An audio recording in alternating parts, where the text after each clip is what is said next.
Good morning.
Just us again.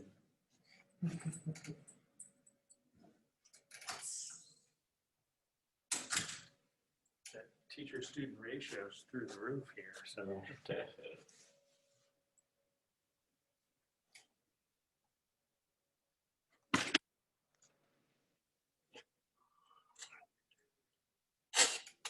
Okay, we'll go ahead and get started. Can the people on Zoom hear me and see the screen? Yes, we can. Thank you. Okay, so what we're going to do today is first we're going to review the most recent quiz number 2. So I'll go through the answers for that. The answers have been posted in Canvas, so if you want to look at this later, you can as well. Then we're going to start chapter 5. So chapter 5 is the thermochemistry chapter.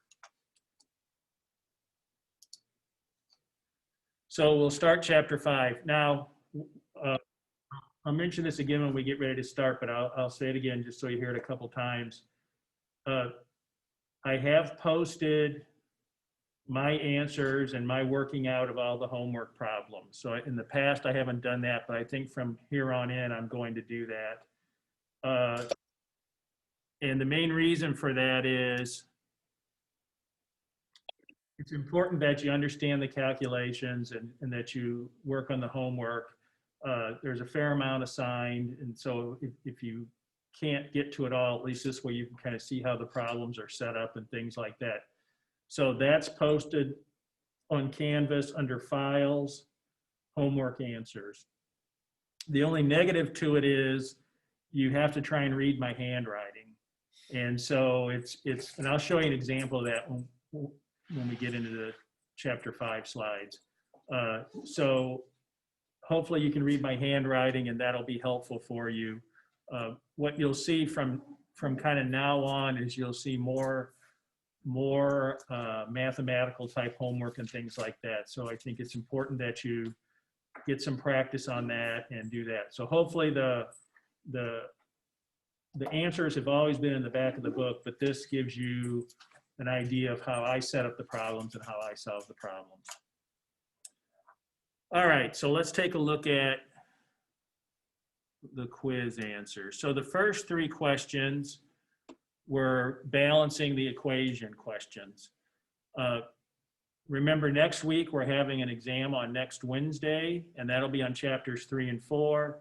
So as you can imagine, balancing the equations and some of the things that we did in this quiz, those will be on the next exam. So it's important that you get comfortable doing this type of problem, solving these problems. So what I have here in number 1 is I kind of have the stepwise process that I went through in solving this. So the first thing I did was I balanced the carbons. And so by putting a 5 in front of the CO2, that gave me 5 carbons on each side. The next thing I did is I balanced the hydrogens. And so there were 10 on the left side. And so then by putting a 5 in front of the H2O, it gave me 10 on the right side. So I had my carbons balanced, I had my hydrogens balanced, so now all that was left to do was oxygen. I waited to do oxygen last because I had an O2, and that was kind of one of the guideline rules we had was when we have something like that, that's a molecule that just has one type of atom in it, we want to do that one last. So if I look at the oxygens on the right-hand side, I have 2 times 5 from the CO2 for a total of 10. I have 5 times 1 from the water. So on the product side, the right side, I have 15 total oxygens rather. On the left-hand side, starting out, I have 2 oxygens from the C5H10O2. And so if I subtract 2 from 15, that leaves 13. So I need to have 13 more oxygens from the left-hand side. And I need to get that from the O2. So 13 over 2, and there's 2 oxygens there, so it'd be 2 times 13 over 2. That gives me 13. The problem is now I have coefficients of 1, 13 over 2, 5, and 5. And we said that you can't have coefficients that aren't whole numbers. So to get rid of that half, that 2 in the denominator, I multiply each of them by 2. So then that leaves me with coefficients of 2, 13, 10, and 10. And then if I go back and I check them all, I'll see that everything balances. Okay, let's look at the next one. So in the next one, the first thing I balanced was the magnesium. So I had 3 on the left. I put a 3 coefficient on the magnesium hydroxide on the right. So now I have a balance of the magnesium. The next thing I balanced was the nitrogens. There were 2 nitrogens on the left from Mg3 and 2. By putting a 2 in front of ammonia on the right, NH3, I balance my nitrogens. Well, now I have to go ahead and balance my hydrogen and my oxygen.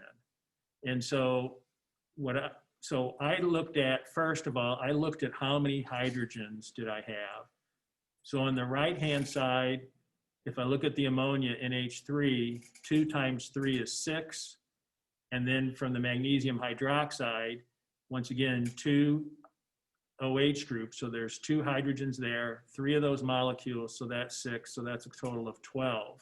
So I have 12 hydrogens on the right-hand side.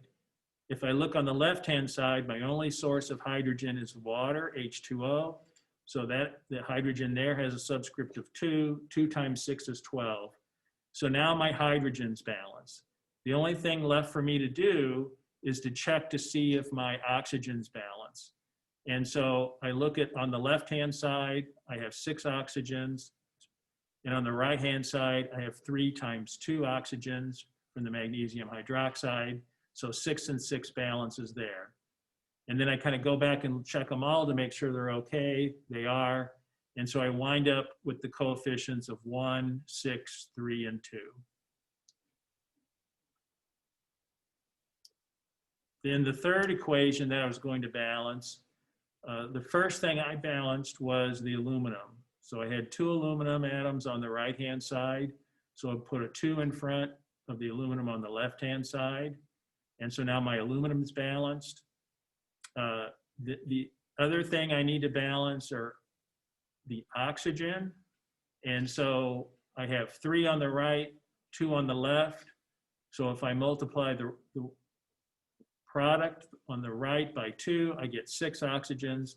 Multiply the O2 on the left, on the reactant side by 3, I get 6 oxygens. So great, my oxygen's balanced. But what I needed to realize is, so this is where going back and checking to making sure everything balances pays dividends, because we thought our aluminum atoms were balanced because we did that in the earlier, and then we balanced our oxygens. Well, through that process of balancing oxygens, it changed the aluminum a little bit. So we go and we look at this and we see we have 2 aluminum on the left-hand side, 4 aluminum atoms on the right-hand side. So to correct that, we needed to change aluminum from 2 to 4. Now, if we go back and check our balances, we have 4 aluminum on the left, 2 times 2 is 4 on the right, oxygen, 2 times 3 on the left for 6, and 2 times 3 on the right for 6 on the right side too as well. So our final coefficients come out to be 4, 3, and 2. So if you go back and look at these 3 balancing problems, if we go back and look at these, we see the first one, it took us a few steps to get to where we had things balanced. And even then we weren't finished because we had something that wasn't a whole integer. And so a coefficient of 3 over 2, 13 over 2, we can't have those fractional coefficients. And so we even had to do another step to get rid of that.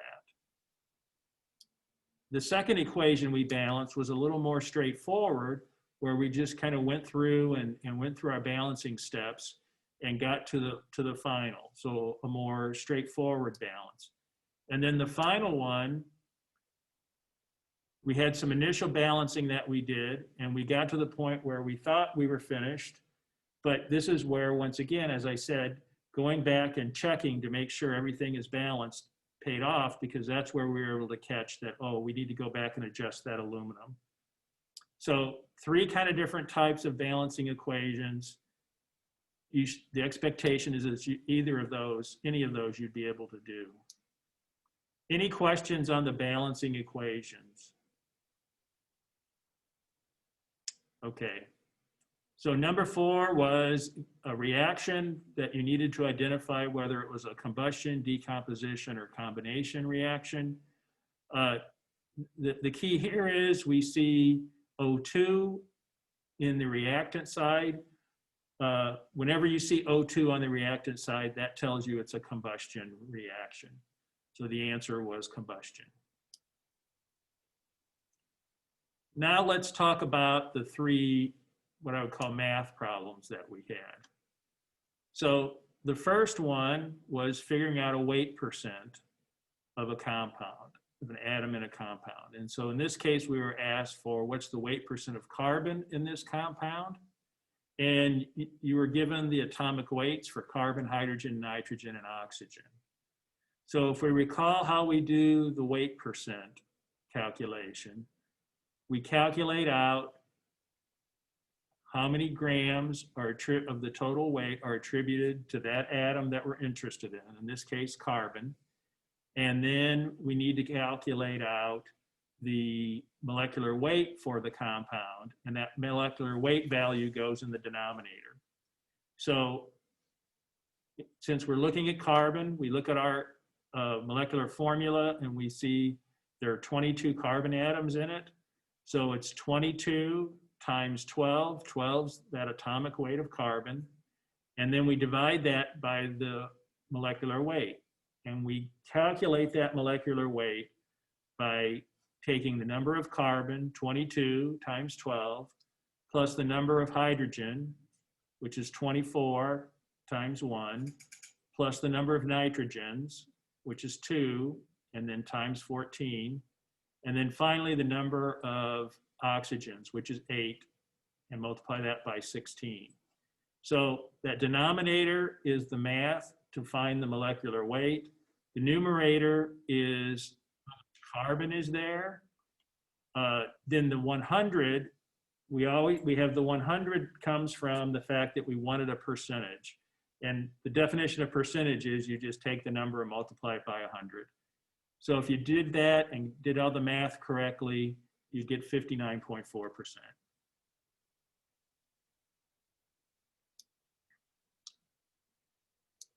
Okay, and number 6, you're given a weight of material, and then you want to know how many molecules you have. And then you're given atomic weights for carbon, hydrogen, oxygen, and sulfur. So there's a couple things you had to realize in this. One is you had to remember Avogadro's number that was not given to you, 6.02 times 10 to the 23rd, because that's the conversion that we use in order to get a molecules or atoms type number. So that was required that you had memorized that, so that wasn't given to you, but it was necessary to be able to convert into molecules. The other thing to remember was the weight was given in milligrams. And when we talk about moles, we're talking about working in grams. And so you would have needed to have converted that milligrams into grams. So you would have needed to remember that 10 to the minus 3 grams equals 1 milligram, or 1,000 milligrams equals 1 gram, however you want to look at it. So the first thing we'll do is, since we know we're going to be working in moles, let's go ahead and calculate the molecular weight of this compound. So just as we talked about on the previous problem, we look at that molecular formula and we look at the subscripts for each atom, and we'll take that subscript times the atomic weight of the atom. So we start with carbon, we have 6 of those, times the atomic weight of 12, and then we add that to hydrogen, we have 10 of those, times its atomic weight of 1. Then we add that to the oxygen, we have 1 of those, atomic weight of 16, And then finally, we add sulfur, 2 of those, atomic weight of 32. So if we go ahead and do that math, we get a molecular weight of 162. So now we're ready to go ahead and convert from milligrams to molecules. So this is where we'll set up so our units cancel, doing the dimensional analysis thing. So 10 milligrams, if we want to convert milligrams to grams, I said 10 to the minus 3 grams equals 1 milligram. The grams as units are in the numerator, the milligrams in the denominator, so that the milligram units cancel. Now I have grams of this material. And so to convert the grams of the material to moles of it, I use that molecular weight for the compound. So the grams is in the denominator to cancel the grams that I just calculated, and moles in the numerator. And then finally, using Avogadro's number to convert from moles to molecules. So moles is in the denominator, so it cancels out the moles units, and molecules is in the numerator, so that it wind up with molecules. And so if you did all that correctly, you should have gotten an answer of 3.71 times 10 to the 17 molecule, 10 to the 19th molecules. So as I said, the keys there are remembering to convert milligrams to grams, calculating out the molecular weight correctly, and then remembering Avogadro's number. And finally, of course, getting your dimensional analysis units so that they cancel properly. Finally, the last question on the test, if you produce 20 grams of N2, how many grams of NaN3 did you start with? And then you're given the reaction, and then you're giving the atomic weights for sodium and nitrogen. The other thing I'll say is this problem may have looked familiar to you if you did the homework, because it was pretty much taken out of the homework, except I think in the homework it was you produced 10 grams instead of 20. So in this case, we know that we want to go from grams of N2 to grams of NaN3. And we know that when we're trying to convert from a mass of one compound to a mass of another, our way of kind of making that transition is through moles. The other thing that we can use is we can use the mole ratios that we get from the formula. So if we're able to do those conversions into moles and then set up our mole ratio properly, we should be okay. So let's get started with 20 grams of N2.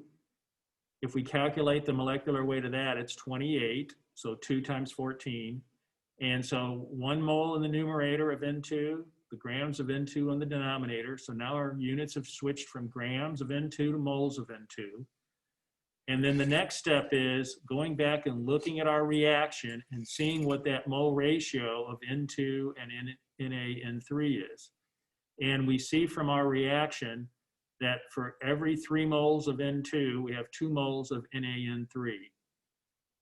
We're in the units of N2 right now, so that 3 moles of N2 needs to be in the denominator so that the moles of N2 will cancel. And then moles of NaN3 will be in the numerator. So that would be 2 moles of NaN3 divided by 3 moles of N2. So we're in moles of NaN3 now. We want to convert that to grams because that's where we wanted to wind up with our answer at. And so that's where we calculate the molecular weight of that. So it'd be 1 times 22.99 plus 3 times 14. And that's a total of 65.02. So we'd have grams of NaN3 in the numerator and 1 mole of NaN3 in the denominator. So then our final units are grams of NaN3. So for a final answer of 30.9 grams.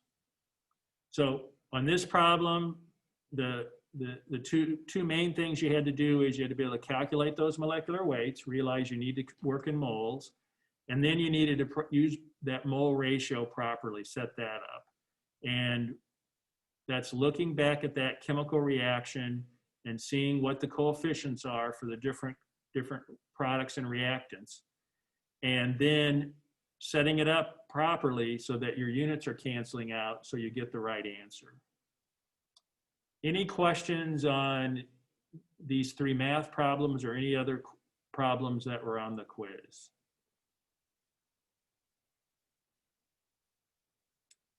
Okay, so in general, I think people did fairly well on the quiz. There was a range of scores, as there always is, but in general, people did fairly well.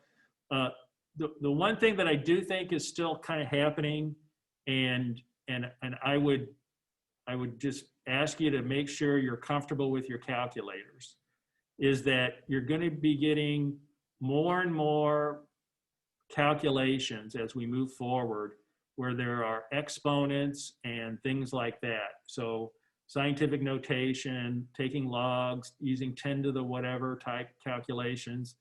And so, you know, whatever calculator you have, please make sure that you can use it and get the correct answer.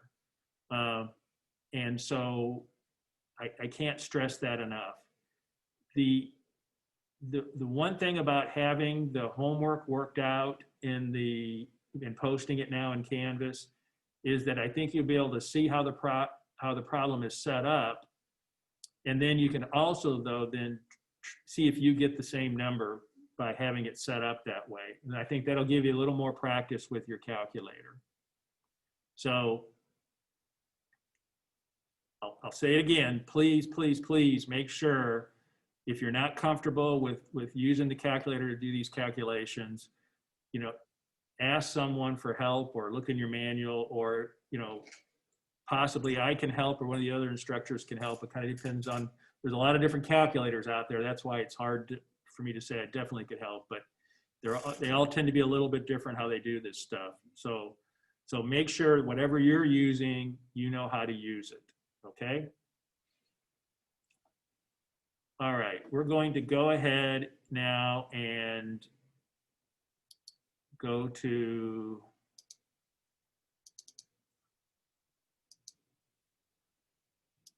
chapter 5.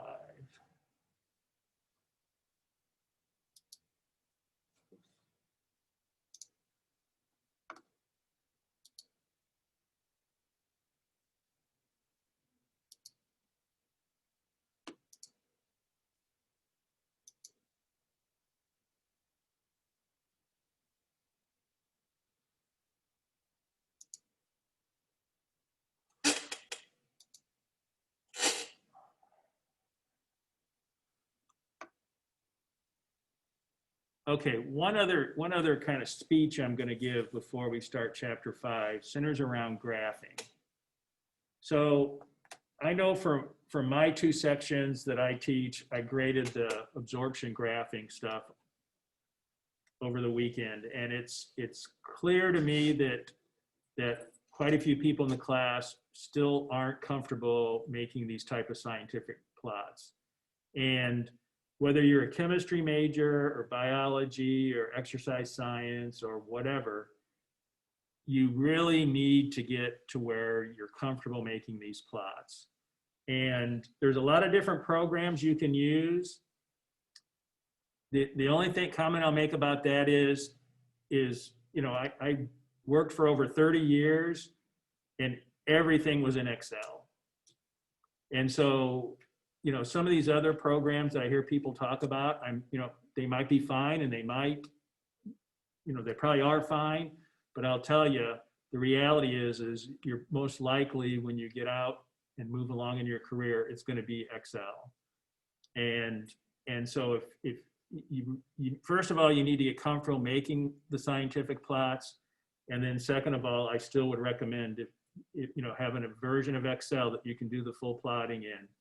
And if you don't have it on your computer, there is that computer lab in the science building down on the 2nd floor. I think everyone has access to that, and that has Excel on it, and you can do your plots there.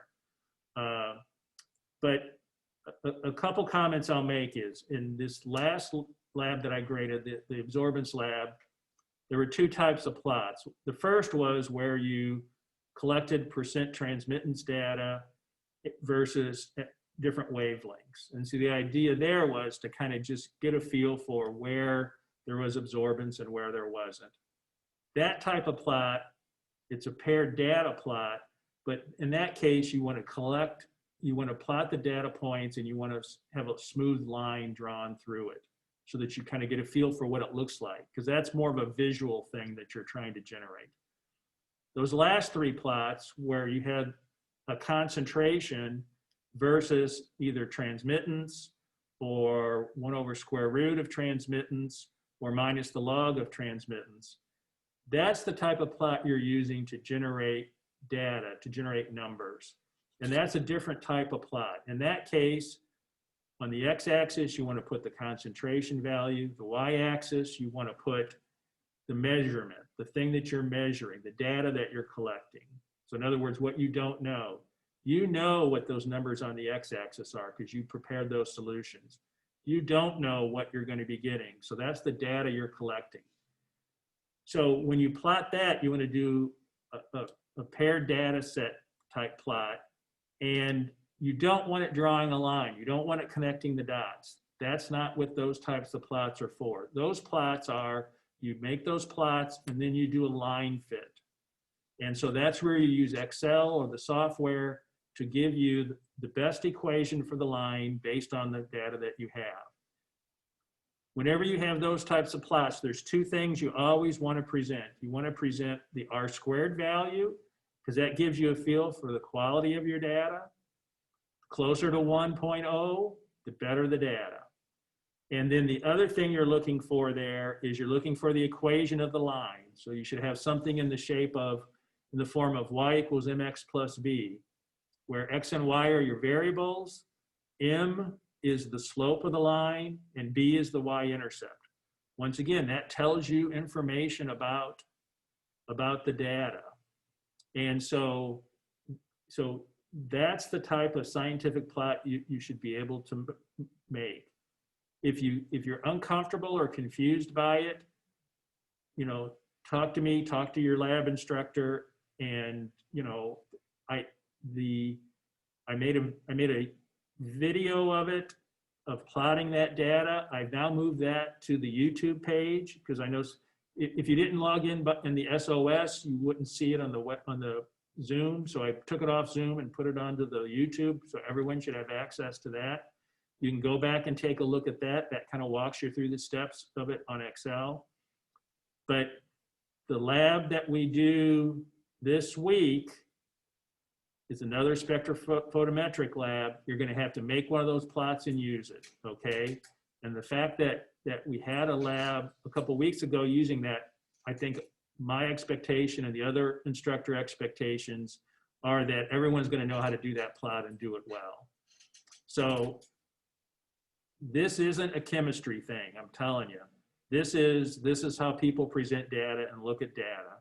So whether you're a chem major or not, if you're going to do any type of science and want to communicate data, you need to learn how to do this stuff.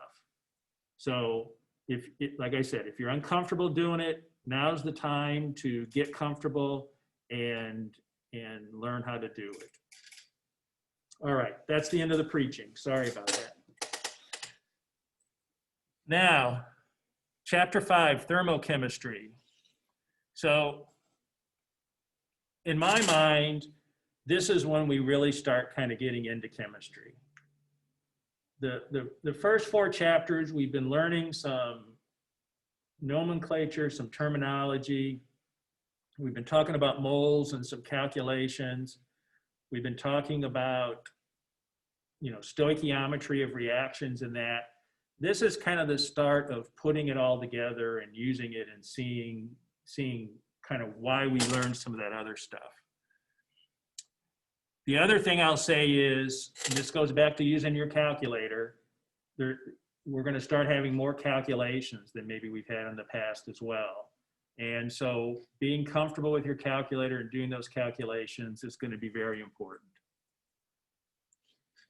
If we think back to chapter 1, we talked about energy. And we said that energy is the ability to do work or transfer heat. And so we're going to talk about that a little bit in this chapter. And this idea of studying energy and its transformations, that's called thermodynamics.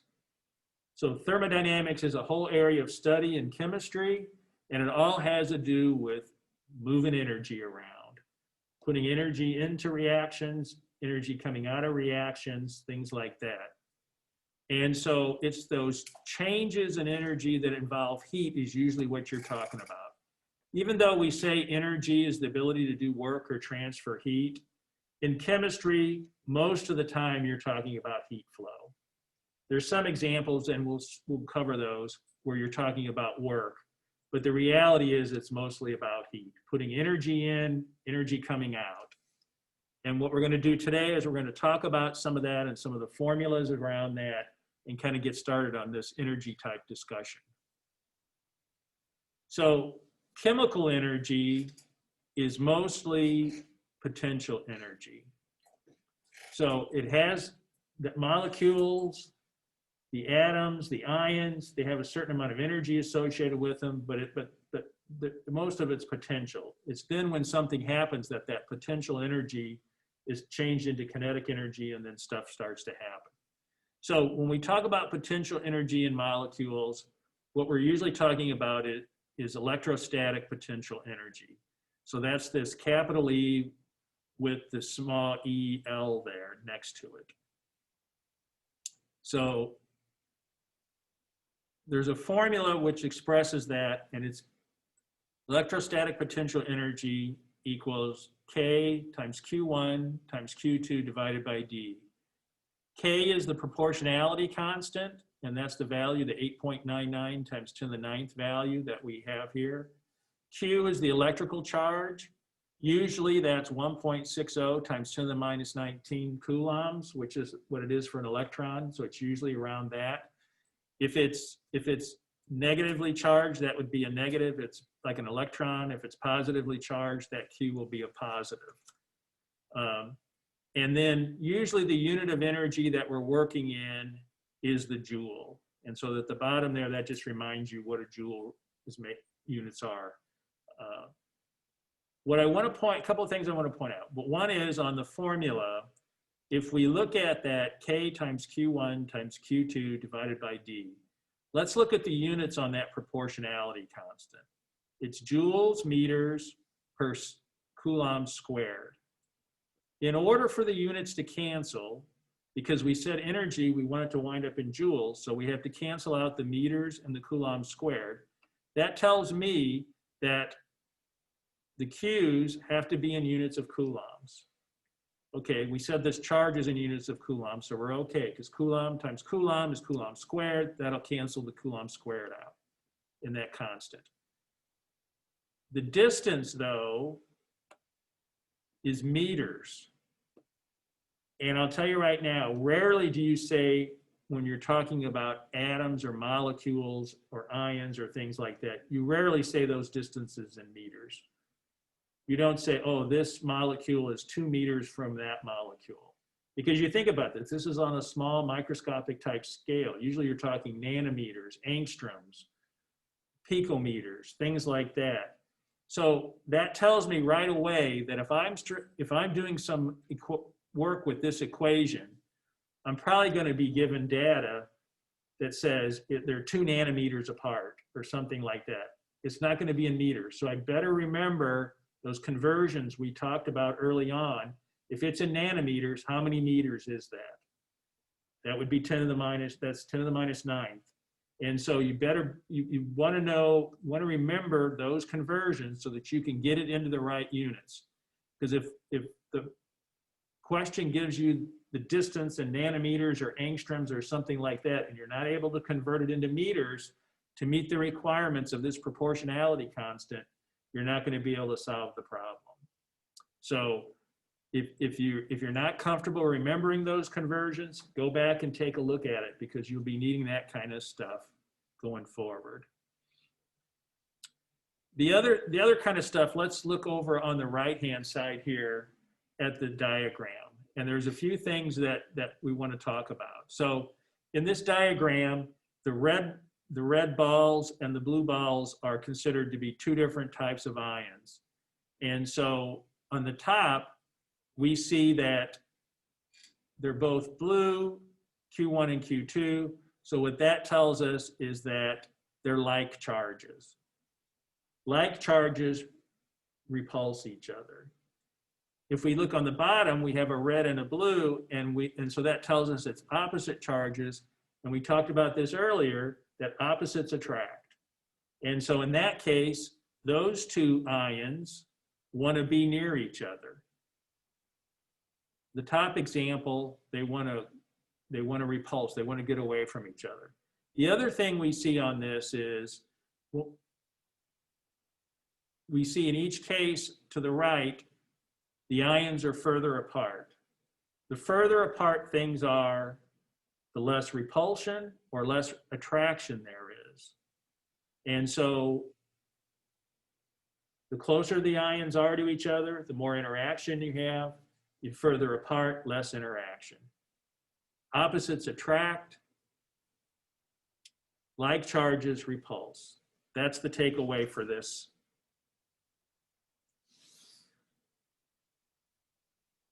We talk about this electrostatic attraction when we have the oppositely charged ions. And we said that the energy is greater the closer they are. The attraction is greater the closer they are. The farther they get apart, you have potential energy, but you're not having much attraction. So what you see here is ions close together. They're opposite charge, so they're attracted. And so they want to be together, they want to be interacting. So they don't have potential energy, they're using that energy to have the attraction, to have whatever it is, whether it's a bond or an association or whatever, they're using that energy to maintain that. You get them further apart, then they still have the same amount of total energy, but it's now more potential energy, because we said as you spread things out, that actual exchange of energy doesn't take place because the distance is too great. And when you form a bond, energy is given off, or is put in. When you break a bond, energy is given off. So we'll talk about that in a second here.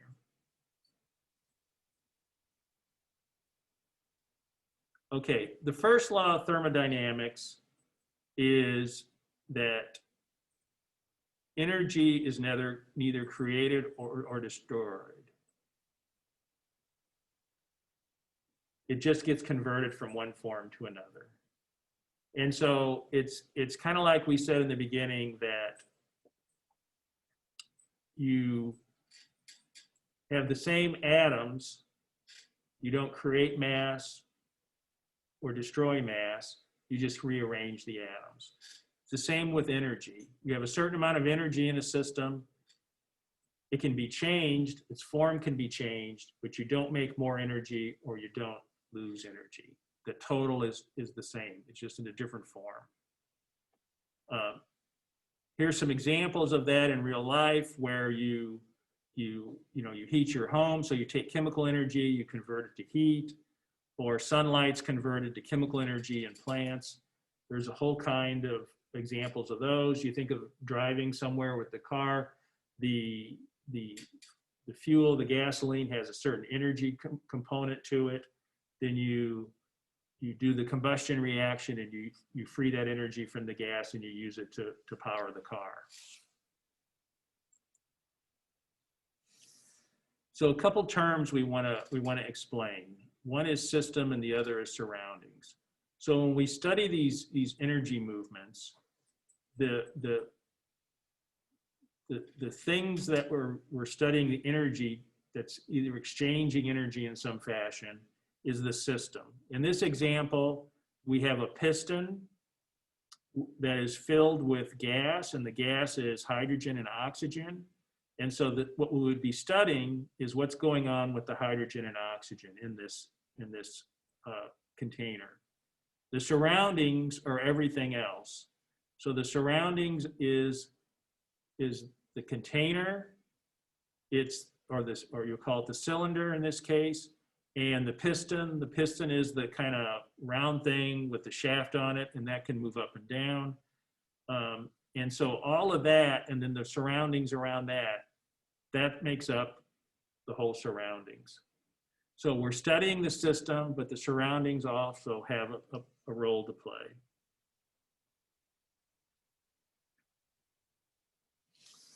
There's three types of systems. There's an open system, a closed system, and an isolated system. So let's kind of talk about those three.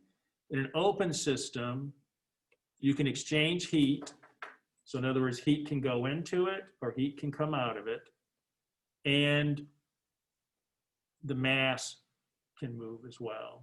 So in other words, if you had the hydrogen and oxygen, you could study the heat flow in and out of that. But also the hydrogen and oxygen could move in and out as well. The closed system is similar, except only the heat can be exchanged. So you can study whether heat is going into the reaction or coming out of the reaction, but you can't have a change in mass. The mass is contained. So in other words, there's no openings in the container, so to speak. And then finally, isolated system, that's where you don't exchange heat and you don't exchange mass. So it's really it's really isolated, you could say. Of these three, you see open systems are studied sometimes, but it really gets complicated to study when you have that mass changing in addition to the heat flow. So the most common thing that's studied is a closed system. Isolated systems are even less studied just because they're really difficult to make an isolated system. So closed system is usually what we're talking about, where we're containing the mass so that that's not leaving, and we only are monitoring the exchange of heat. This example on the right with the piston is an example of a closed system. And so what that means is that however many moles of hydrogen and oxygen are in there, you're not losing any of it, you're not gaining any more. But yet you can monitor the heat change if there is one, and you also can monitor any work that's done. These systems are designed so that that piston goes up or down. So if the system is doing work, it'll push the piston up. If work is being done on the system, it'll push the piston down.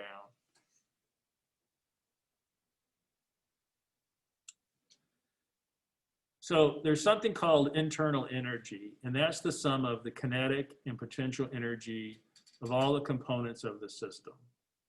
So in this last example, the components of the system, you'd be talking about the hydrogen and the oxygen. And that's designated by this capital E. You usually don't know exactly what E is, so you're looking for changes in E. When we say something is changing, we draw that little triangle like you see in front of the E. We draw that triangle and we say that's delta E. So the triangle is delta. So in these thermodynamic type problems, you usually are measuring change. Did it give off heat? Did it take heat in? Things like that. And so it's usually delta something. In this case, for internal energy, delta E. If we lose energy to the surroundings, so in other words, if it gives off energy, if it gives off heat, and we'll say energy, but really what we're usually talking about is heat. If it's giving off heat, then that's by definition negative. Delta E will be negative. If heat goes into it, then delta E will be positive. So delta E is that final E minus the initial, and that's why if it's giving off, it's negative. If it's absorbing heat, it's positive.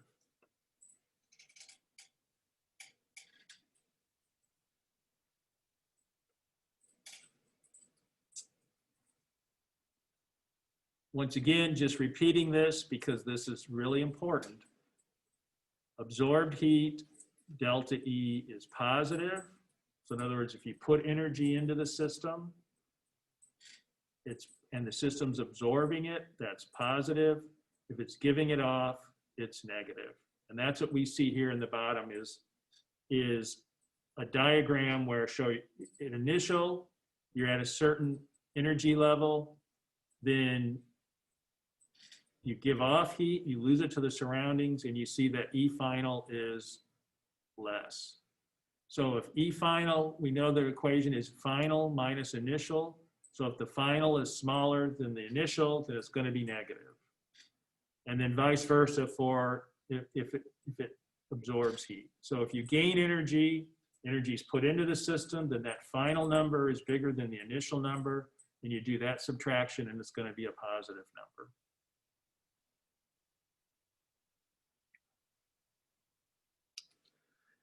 So when we talk about thermodynamic quantities, there's three things that we are concerned about. First is the number. Second is the unit. So that's pretty normal. That's what we've said all along. When we do calculations, we want the number, and then we want the unit of it. What are the units for it?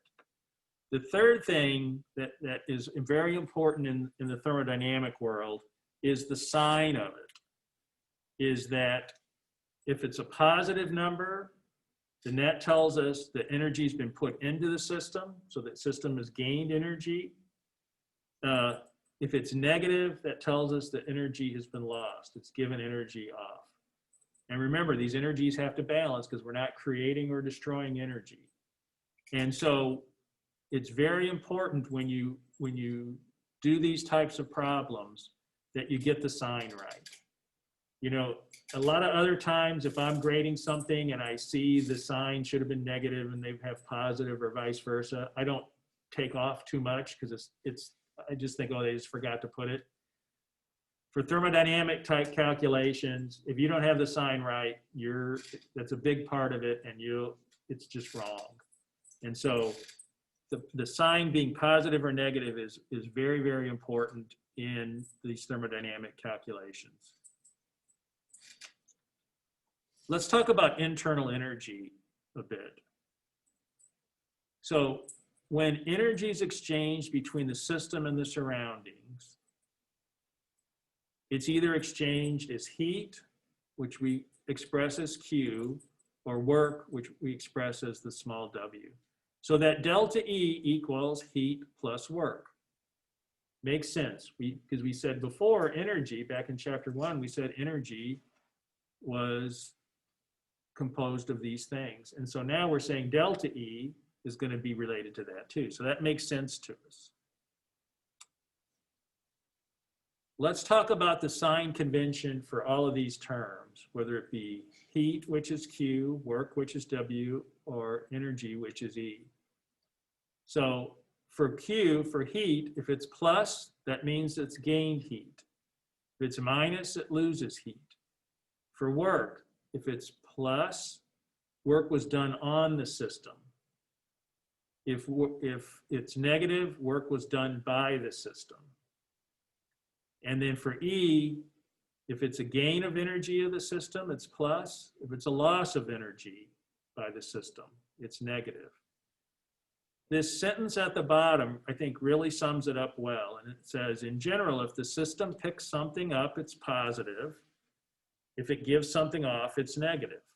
And we go back and look at this, and what we see is, okay, if it gained heat, if work was done on it, if it gained energy, then all of those terms would be positive in their sign. If it lost heat, if it did work, so in other words, expended work, if it lost energy, then those terms would all be negative.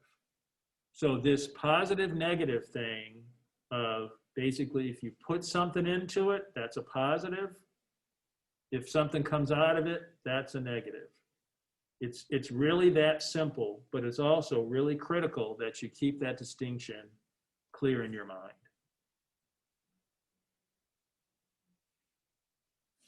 So there's two terms that we use when we talk about heat flow from the system to the surroundings.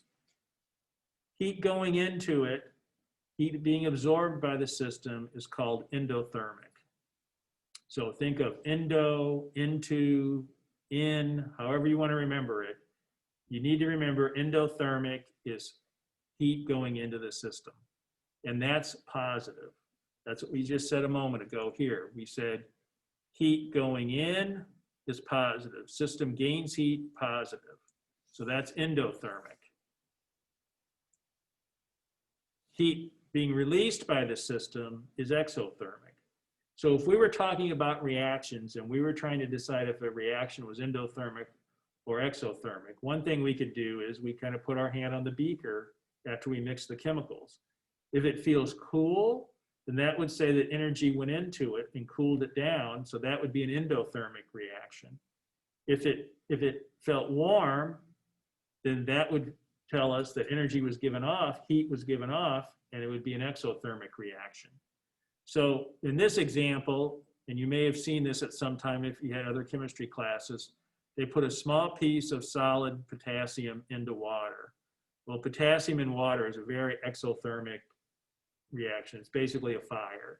And that's what they're showing here, a real extreme example of an exothermic reaction.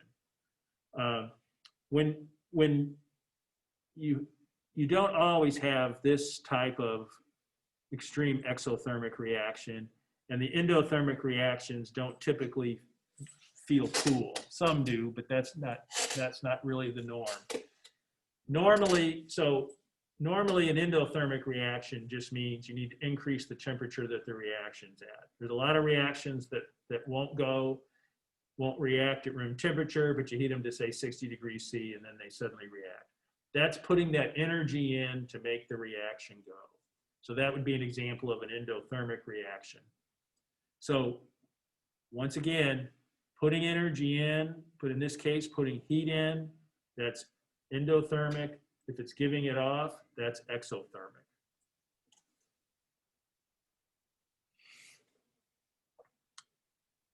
There's something called a state function. And a state function is simply saying that the function isn't dependent on how you got there. So for instance, when I leave here today to go home, I'll leave Webster and I'll drive home, and there's a bunch of different ways I could go to get home. Me getting home would be a state function because it doesn't really matter. No one really cares what route I take. It's just whether I get home. And so when we talk about these energy calculations, that's what we're talking about. We're not too concerned about the path it takes. It's just what's that beginning energy and what's the final energy. And so part of the reason is it's really hard to truly understand what's going on with the internal energy. And so it's much easier to see where you start and see where you end. Because that path is independent of it. Once we know the beginning and end for a reaction, if we fool around with how we get there, it doesn't change that beginning and end energy values. The example they have here is talking about getting water to 25 degrees C. Whether you start with frozen water and get there, or hot water, boiling water to get there, different internal energies, but it doesn't really matter. We're getting to the same spot. It's that getting to the end that we're concerned about. So internal energy is a state function. It only depends on the present state of the system, not on how you got there.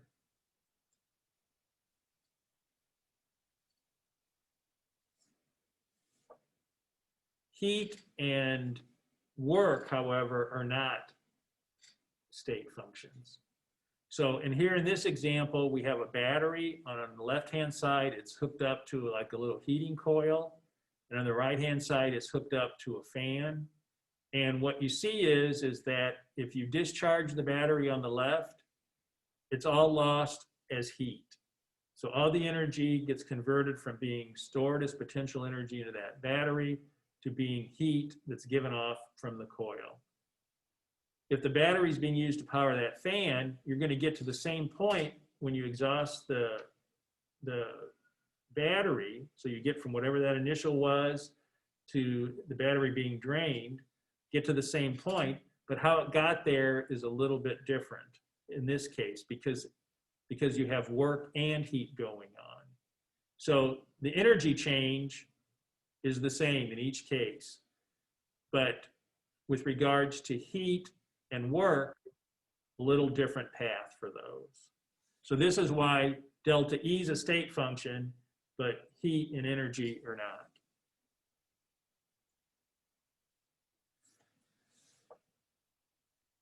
Okay, when we talk about work in these kind of discussions, the reality is usually we're talking about some kind of mechanical work associated with a change of volume for gases. So the work type calculations are almost always involve gases. They almost always involve like these piston type things that you see here. So what we're seeing is we're seeing a setup where we have a cylinder, there's a piston on top, and depending on how the gas, what happens with the gases, either it can become compressed, in other words, work being done on it, or it can expand and work, and that's it doing work and moving the piston up. And that's what you see here. You see these volume changes that are driven by either the system doing work or having work done on it. And so we also recall that work equals minus pressure times delta V. We can measure the work done by the gas or done by the gas or done to the system by putting a piston on a vessel, which is what they've done here. In this case, you see there's some HCl and some zinc that are added together. Then you have a reaction that occurs. Hydrogen gas is given off. And as that gas is given off, you're going to have it doing work. That gas is going to push on the piston, and you see the piston from left to right went up, increased in volume as that gas is generated in the reaction. So it's work being done by the system. And remember, we said if the work is done by the system, in other words, it's given something off, then it's negative. If the piston would have gone down, then it would have been positive.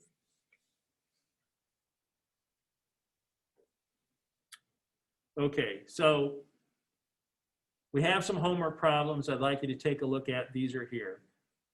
Just to show you what you're going to be seeing this is what my handwriting looks like, for better or worse. And so, for some reason, it's blocking the formula on top. So the formula, so this is the first example, and I just want to talk about this problem for a little bit so you can see how it's set up. When we do this energy calculation, the 8.99 times 10 to the 9th is that constant that proportionality constant we talked about. The 1.60 times 10 to the minus 19, positive and negative, those are the charges. So those are in coulombs. And then you see the thing I really want to show you is the denominator is 53 times 10 to the minus 12 meters. I'm pretty sure, you'd have to look at the question in the book, but I'm pretty sure that they didn't say the distance between the two ions is 53 times 10 to the minus 12 meters. They probably said it's 53 picometers. And so then you would have to understand what that conversion is to get it into meters. Because remember, we talked about for this formula, we need to be in meters so that we can cancel out the meters in that proportionality constant, that 8.99 times 10 to the 9th number, okay?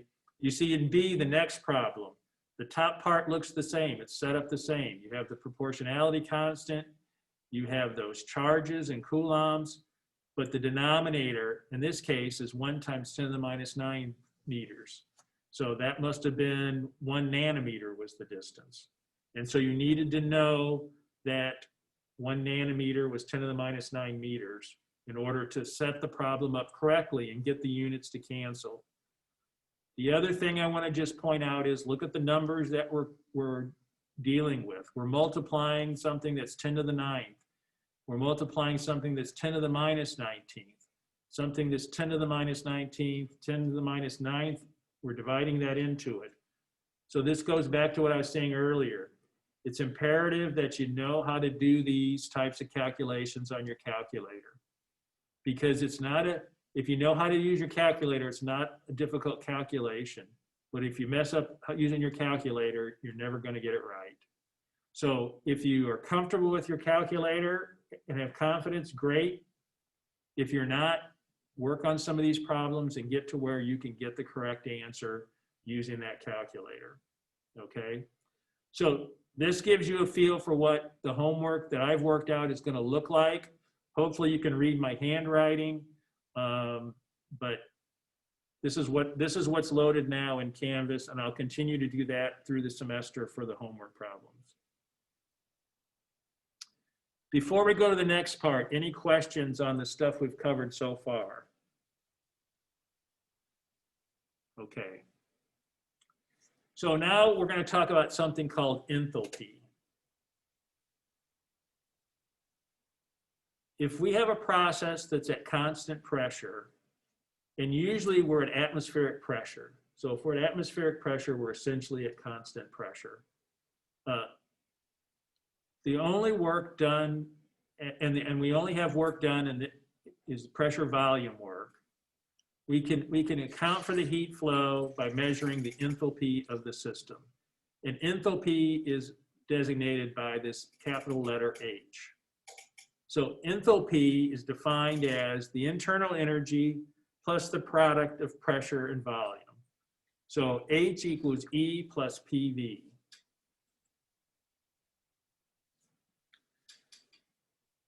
We said that we're typically working at constant pressure. So in this case, we're looking at differences in the system. Remember we said that like with energy, we usually don't just look at the energy, we look at differences as we're figuring out what's going on. It's the same with enthalpy. So delta H, change in enthalpy, is change in energy plus pressure volume. We can rewrite that as delta H equals delta E plus P times delta V. The P doesn't have a delta in front of it because we're saying this is the formula for constant pressure. So if the pressure is being held constant, so in other words, if it's atmospheric pressure, it's always at 1 atmosphere. So that's not changing. So that term doesn't have a delta in front of it. The volume can change, the energy can change, and then as a result, the H can change. And so those have deltas on them. Let's think about this equation, this delta H equals delta E plus P times delta V. Another way we said earlier that we can express delta E is the change in energy is equal to work, whether heat plus work, Q plus W. So we can substitute Q plus W in that equation for delta E. We also know that minus P times delta V, well, that's the definition of work that we had talked about earlier. So if we take that P delta V that's in our equation and change the sign, then it becomes Q plus W, that's the substitution for delta E, and then minus W is the substitution for P delta V. So now we've rewritten our equation as delta H equals Q plus W minus W. The W's cancel out, plus W minus W, we're left with nothing. And so now simply we say delta H equals Q. So delta H is equal to heat. So enthalpy is heat flow. Is heat gained? Is heat lost? And this is what I was saying before. When you talk about chemistry stuff and you're talking about energy movement in that, yeah, you can have some instances where work is involved, but really what you're talking about for the most part in these reactions is heat flow. Is heat having to be put in the reaction to make it go, or is heat coming out of the reaction? We'll talk about this in a little bit, but to break a bond, you got to put energy into it. So you put energy into bonds to break them. When things form, they often give energy off. And so that kind of monitoring and understanding that heat flow that it takes to either break bonds or what happens when bonds form, kind of managing those energy balances, that's really what this thermodynamic stuff is about. Okay, so once again, those terms endothermic and exothermic come up. Now we're talking about it with respect to delta H, but it's really the same idea. If it's endothermic, it's positive. So delta H is positive. If I tell you the reaction of something has a positive delta H, then you know it's an endothermic reaction. That would mean we'd have to put energy into it to make that reaction go. If the process is exothermic, that'll have a negative sign. And that negative sign means that when that reaction occurs, it's going to give off heat. It's going to give off that energy. And so maybe you feel a temperature change on the beaker or something like that, but energy is going to come off.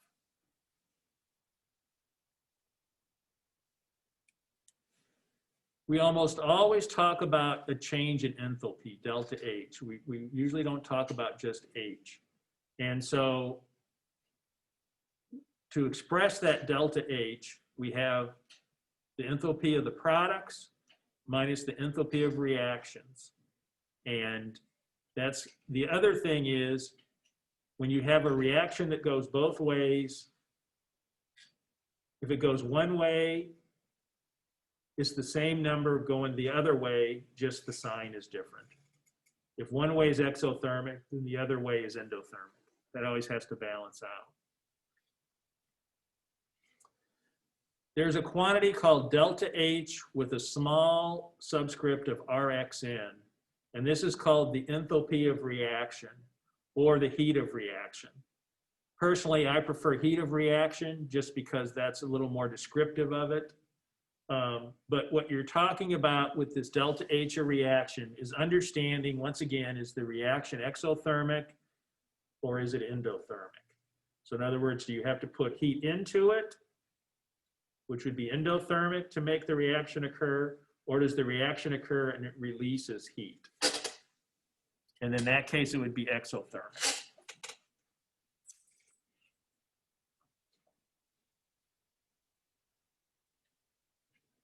So enthalpy is an extensive property.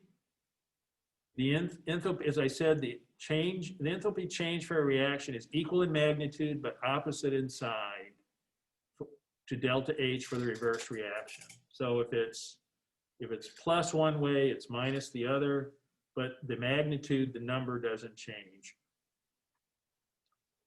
The other thing is the enthalpy change depends on, in a reaction, depends on the states of the reactants and the products.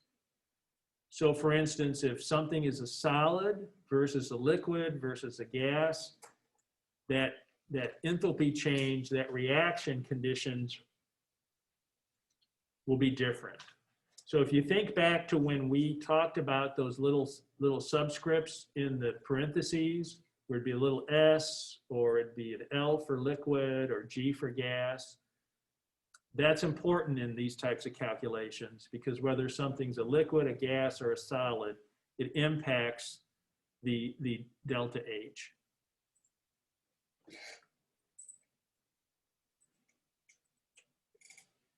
So one of the things that you're going to do next semester, we're not doing it this semester in labs, you're going to do something called calorimetry.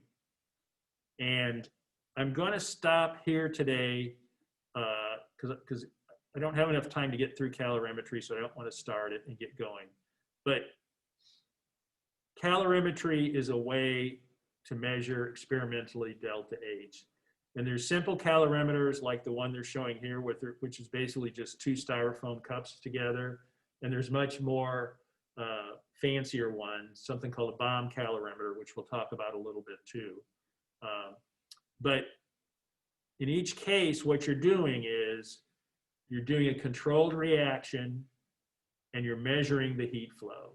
You're measuring what the heat is when you started, with the temperature, usually the temperature when you start, and then what the temperature is after the reaction. And that's a way to measure delta H through this technique called calorimetry. So I think I'm going to stop there for today.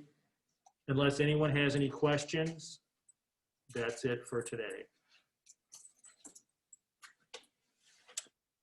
Hey, thank you.